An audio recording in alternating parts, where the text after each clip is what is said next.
ফসল নির্ভরতা ভেঙে নতুন পথে কৃষক শহীদুল ইসলাম।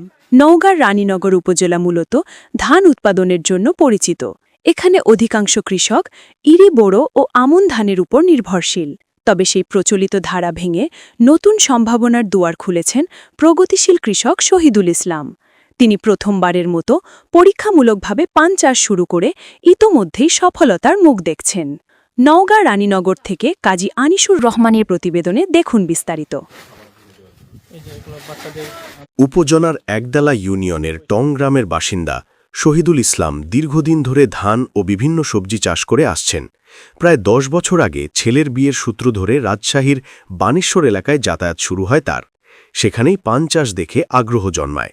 পরবর্তীতে ছেলের শ্বশুরবাড়ির পরামর্শ ও সহযোগিতায় 1 বছর আগে নিজের পৈতৃক 7 শতক জমিতে পান চাষ শুরু করেন তিনি।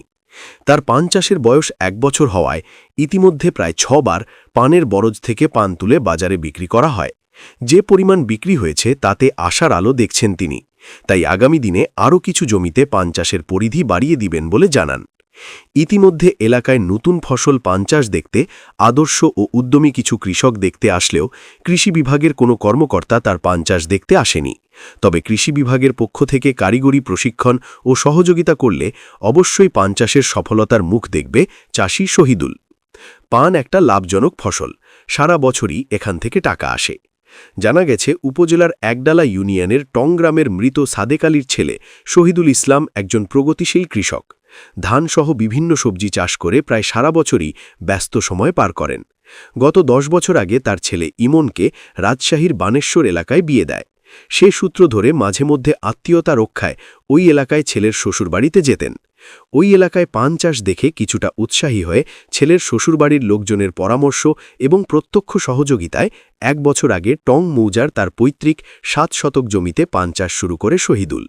প্রথম থেকেই নিজেই পানের পরিচর্যা করে ধীরে ধীরে বড় করে তোলেন। পান গাছে কোনো ধরনের রোগবালাই দেখা দিলে ছেলের শ্বশুরবাড়ির লোকজনের সহযোগিতা নিতেন চাষি শহীদুল। 4 মাসের মাথায় প্রথমে পানের বরজ থেকে প্রায় 15,000 টাকার পান বিক্রি করেন তিনি। সব মিলিয়ে এই জমি থেকে বছরে প্রায় 90,000 টাকার পান বিক্রি হওয়ায় পান চাষের উজ্জ্বল সম্ভাবনা দেখছেন তিনি।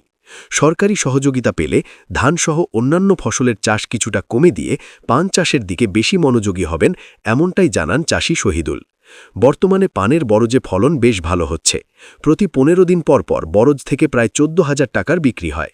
আমার বরজের পান সুস্বাদু, বাজারে এর আলাদা কদর রয়েছে এবং দিন দিন এই পানের চাহিদা বৃদ্ধি পাচ্ছে।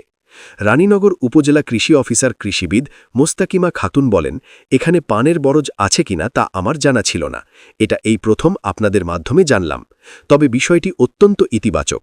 আমি নিজে ওই পানের বরজটি পরিদর্শনে যাব এবং কৃষক শহীদুলকে প্রয়োজনীয় সার্বিক সহযোগিতা ও পরামর্শ প্রদান করব। যেহেতু এখানে পান চাষ একেবারেই নাই, তাই কৃষকেরা সাধারণত সরাসরি পরামর্শ পান না। কিন্তু শহীদুল ইসলামের মতো প্রগতিশীল কৃষক এই উপজেলায় পান চাষের নতুন সম্ভাবনা তৈরি করছে। আশা করি আগামীতে আরও ভালো করবে। এই জায়গাটা হচ্ছে 60 শতক, 60 শতক জায়গা।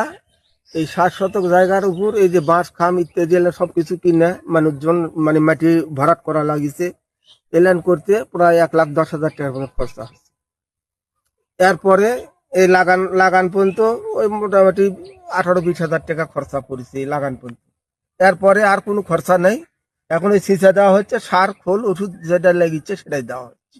কৃষি অফিস থেকে যদি আমি এর সহযোগিতা কিছু পাই এবং সরকারের কোনো অনুদান আমি পাই, তাহলে পরিকল্পনা আছে যে আরো কিছু বাড়ানোর জন্য